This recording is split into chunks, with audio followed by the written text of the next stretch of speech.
Ota Benga, the Pygmy in the Zoo, was written by Philip Werner Bradford, the grandson of the African explorer who brought Ota Benga to the United States.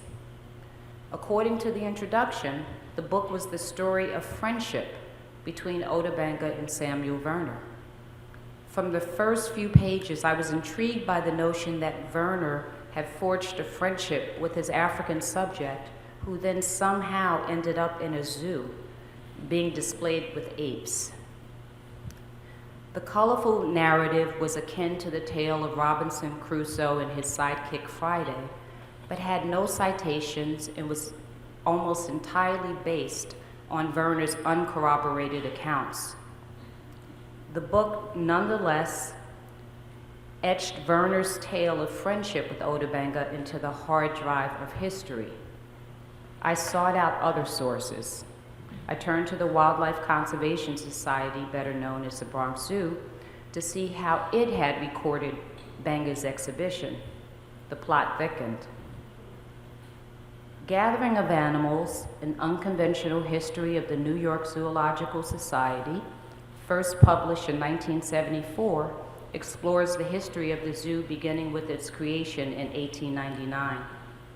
In recounting the episode, William Bridges, the zoo's former curator of publications, contended that it was unlikely that Benga had ever been caged and displayed at all. Quote, "Was Ota Benga exhibited like some strange rare animal?" he asked.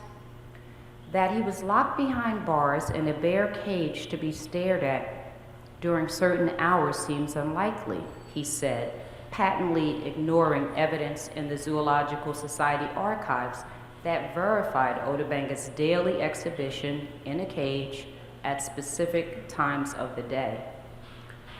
Then, in a purported effort to clarify what had transpired, Bridges claimed that Benga had entered a cage to play with the chimpanzees that had accompanied him from Africa, and, quote, "A label of information about him was hung on the front of the cage while he was in it." He concluded, quote, "At this distance in time, that is about all that can be said for sure, except that it was all done with the best of intentions, for Ota Benga was interesting to the New York public that had not been privileged to see Werner's family of pygmies in St. Louis," close quote. I soon learned that his bewildering suggestion of doubt defied any faithful reading of the archival records. Benga's exhibition in a bear cage to be stared at during certain hours is unequivocally documented in newspaper articles, correspondence, and in a published article in the Zoological Society's own journal. And this was just one of many examples of deception I discovered by a trusted custodian of history. Meanwhile, the voluminous archival records that expose key aspects of Ota Benga's life and the circumstances of his capture and captivity had largely gone untouched.